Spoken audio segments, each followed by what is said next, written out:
भिन्न को घटते क्रम में सजाए। तो भिन्न को घटते क्रम में कैसे सजाना है तो चलिए हम बता रहे थे। क नंबर में 3/4 कमा 3/11 कमा 3/5।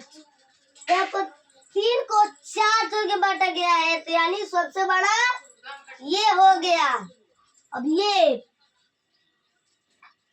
3 को 5 जगह बांटा गया है तो अब उससे छोटा ये 3/5 हो जाएगा। और ये 3 को अब 11 जगह बांटा तो सबसे छोटा ये हो जाएगा। तो चलिए हम आपको एलसीएम करके भी बता दे रहे हैं। ये बराबर एक लाइन खींचेंगे। अब इसका हम एलसीएम निकालेंगे। लसा निकालना है तो ये तीनों अंक अलग अलग है तो ये कटेगा नहीं तो हम इसको डायरेक्ट गुना कर देंगे। तो 11 चौका 44, 44 पचे 220 तो इसका लसा आया 220। अब ये लसा में हम इस वाले हर से भाग देंगे। ये 4 भागे 220 4 पचे 20 घटाएंगे 2 में से 0 गया 2 से 2 गया कट गया 0 उतारेंगे फिर 4 पचे 20। अब काट घटाएंगे तो 0 में से 0 गया कट गया 2 में से 2 गया कट गया। भागफल आया 55 में 55 में इस वाले अंश से गुणा करेंगे।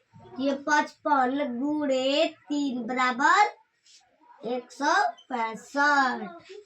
यहाँ पर 165 लिख देंगे। उसके बाद कमाल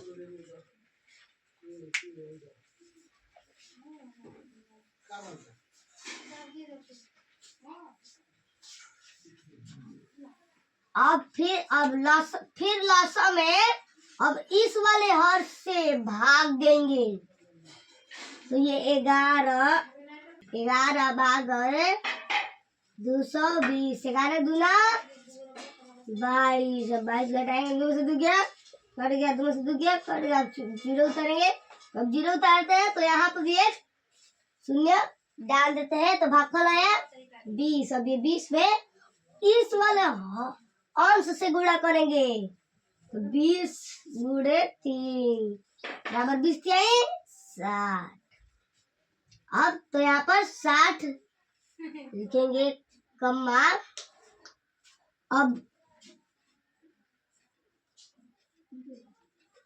अब लसा में अब इस वाले हर से भाग देंगे तो ये 5 भागे 220 5 चौका 20। अब घटाएंगे 2 से 0 गया 2 से 2 गया कट गया और 0 उतारेंगे फिर 5 चौका 20।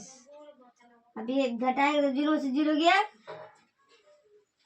कट गया 2 से 2 गया कट गया तो भागफल आया 44। अब ये 44 में इस वाले अंश से गुणा करेंगे तो 44 गुणे 3।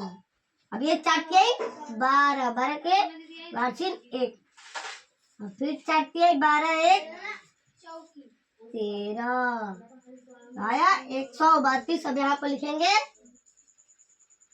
अब देखिए सबसे इसमें बड़ा कौन है तो ये पहले वाला 165 पहले वाला। देखिए यहाँ पर पहले वाला हुआ 3/4 उसके बाद ये 132 भी अंत वाला यानी लास्ट वाला 3/5। उसके बाद सबसे छोटा ये बीच में जो है 60 तो ये बीच में हो जाएगा 3/11 तो बराबर ये पहला हो जाएगा 3/4 कमा तो 3/5 कमा उसके बाद 3/11। तो हम भिन्न को घटते क्रम में ऐसे सजाते हैं।